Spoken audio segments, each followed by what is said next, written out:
Congratulations, Team Running Lab. You've made it through 14 weeks of strenuous, arduous, hard, long miles. You've been out there, rain or shine, putting the work in, getting yourselves to this moment where we know that you're ready for your race. We get to hit our taper weeks, which doesn't mean we stop, but it does mean we just ease it back a little bit. We do a lot for the maintenance of our fitness. We do a lot to take care of our bodies. We still go through our routines. We still show up for ourselves on our run days, on our workout days. Workout today is going to be one that's all about hip mobility, about flexibility, and strength in our core. So we're going to take it a little easier today. This is called the Myrtle routine. So if any of you guys have ever heard of it, if I've recommended that you do it while I've been fitting you at the store or anything like that, it's a great way to just work on our range of motion, make sure we're working out those kinks in our hips, in our knees, getting those muscles loosened up. So we're going to come down to the floor. I'm going to demonstrate 10 reps of every exercise that we do. Do as many as you think you need. This isn't weight bearing. This isn't going to be super hard on the body or anything like that. So feel free to do it as it feels good. Like I said, I'm just going to do 10, but feel free to do 15 to 20 of each of these exercises. So we're going to start with clamshells. So we're going to bring our knees together, our feet together. We're going to separate those knees up by engaging the glutes in the back. We're just going to do 10 each side. As you're doing this, really make sure you're engaging that glute. Make sure that mind-body connection is there. That helps you turn on that glute. Sometimes if we don't have control of that glute, we're working our hamstrings too hard. We're not firing that glute at the right moment, and that can lead to some stress on other muscles in our legs. All right, go ahead and switch sides.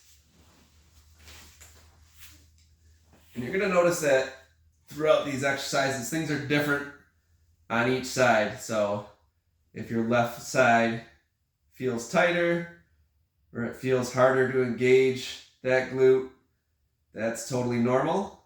Pay attention to it and working on making sure that it starts to feel natural.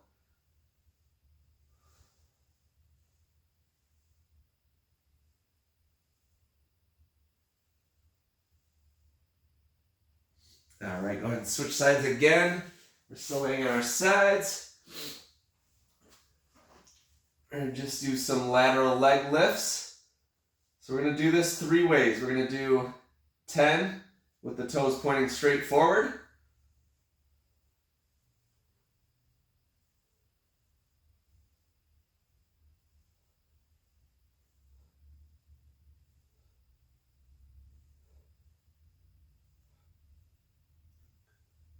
Excellent. We're going to do 10 with our toes pointed down.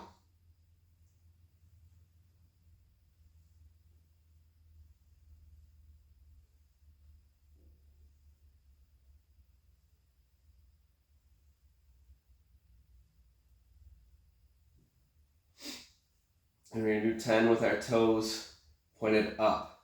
So just working that hip through internal and external rotation, hitting those glutes from some different angles.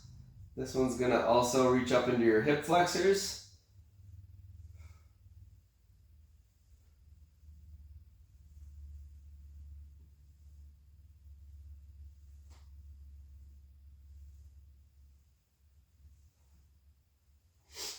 All right, go ahead and switch to that left side.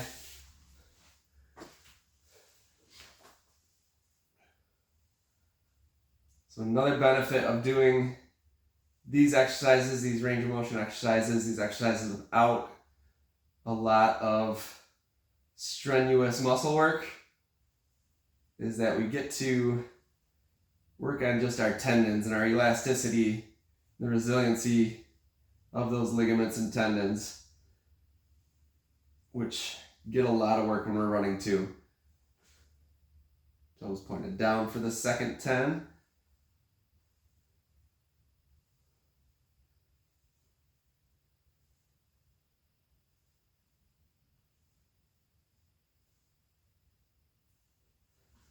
All right, toes pointed up.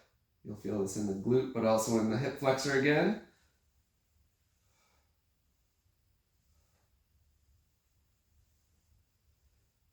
And your external rotation might not be as easy on this side as it was on the right.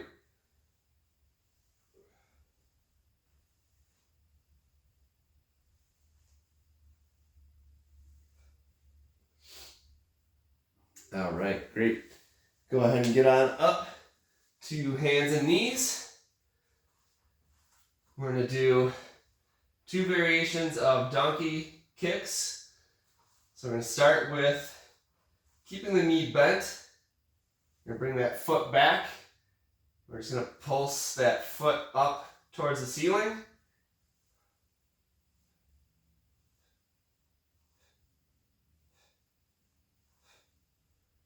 Ten times there. We're going to stay on that same leg. And we're going to do a donkey kick where we're actually extending that leg out behind us. Try to keep those toes pointed down towards the ground. If you let it rotate out too much, you'll feel it in that side part of your glute instead of right in the glute medius, or glute maximus, I should say. All right, switching to the right side. Knee bent first, pulsing that foot up towards the ceiling.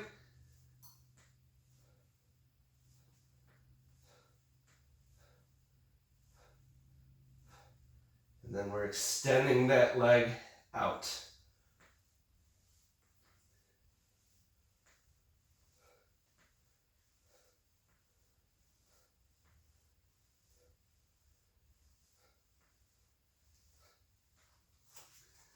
All right, and then our next one is going to be leg whips. So we're going to extend that leg out behind us. We're actually going to extend that leg out to the side as far as we can.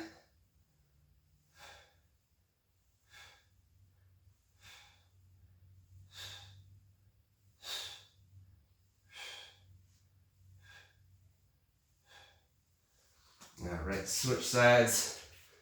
I'll show you from this angle this time. So that leg's going to come out behind you.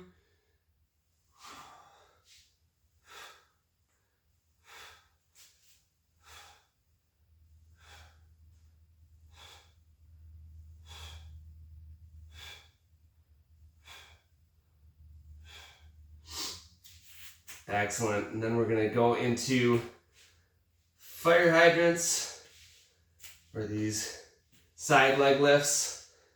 So leg's going to hinge up at 90 degrees out to the side.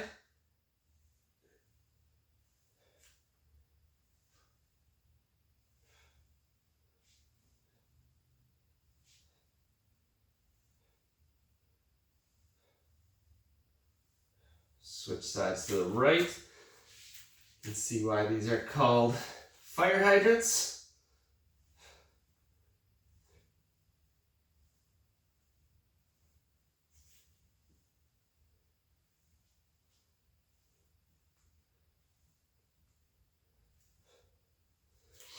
All right, and then we are going to do clockwise hip circles. We're going to kind of combine that donkey kick back out to where that fire hydrant is and back around. But we're going to make it one full circle. So 10 times on the left.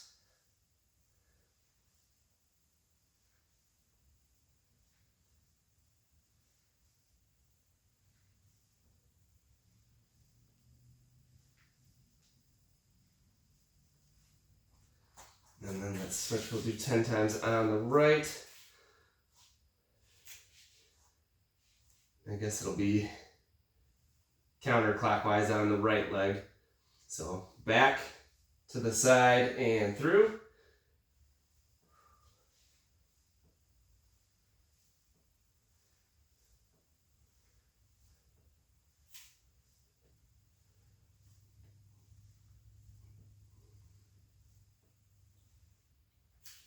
All right, excellent. And then we're going to switch the direction. We're going to go left leg. We're going to bring that knee up, out to the side, then back into that donkey kick position and through. So we're just reversing that circle.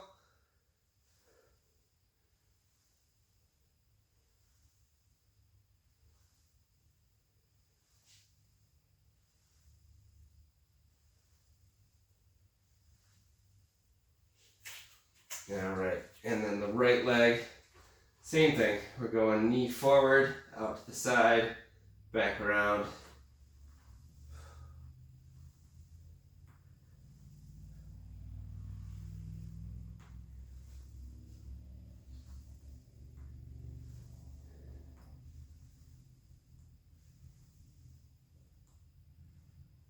All right, excellent.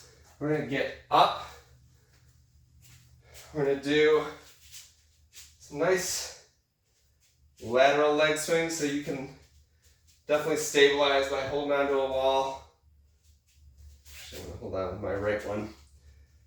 And we're going to go out to the side.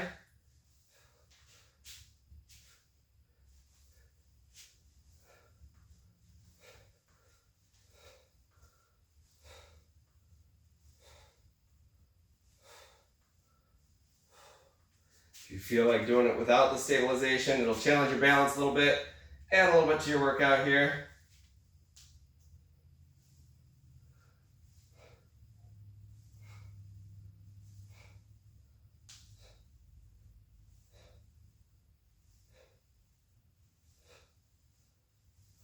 All right, there, just a little work for the adductors and abductors. We're gonna go leg swings with a straight leg. So right leg first here.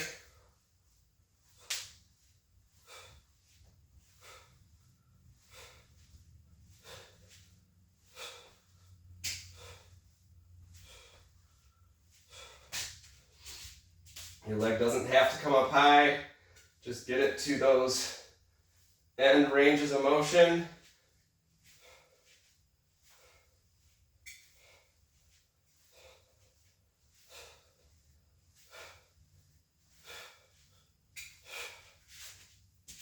Excellent. Next one, we're going to do that same leg swing with our knee bent. So working a little bit more of the glute and the hip flexor here.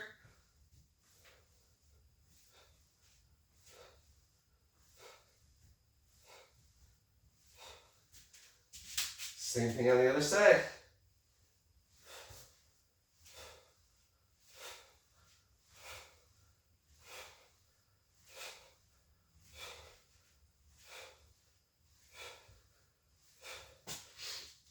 And then we're going to finish with a few more hip circles. This time we're going to do it standing. So I'm going to go backwards and around first.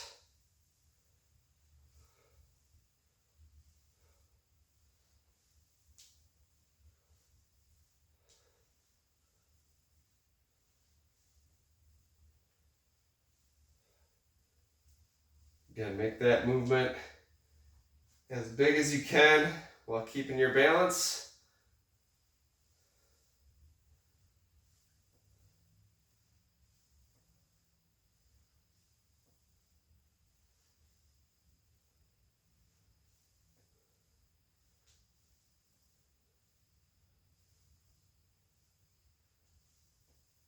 All right, and then we're going to come forward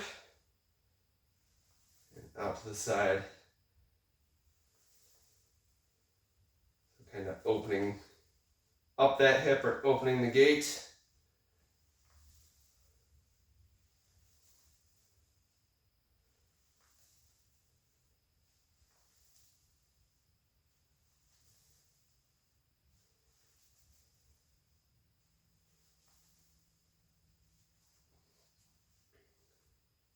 All right, switching to the right side. This is going to be our last movement.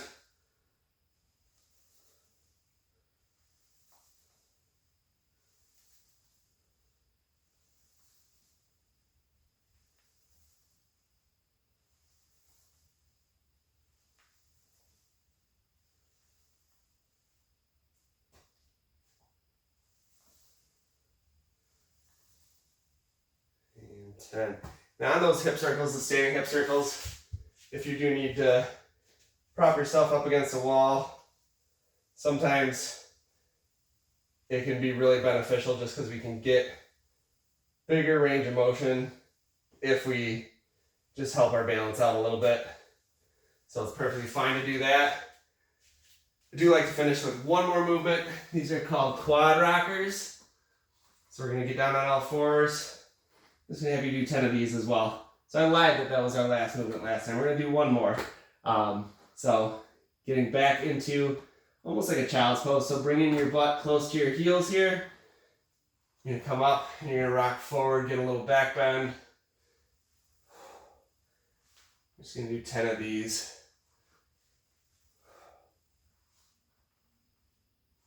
Really help loosen up the lower back.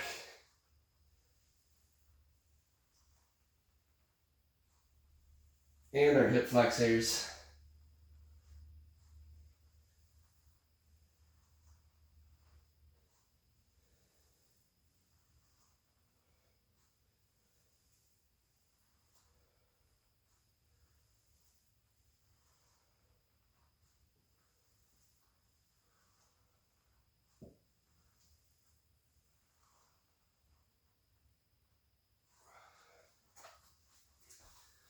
All right, excellent.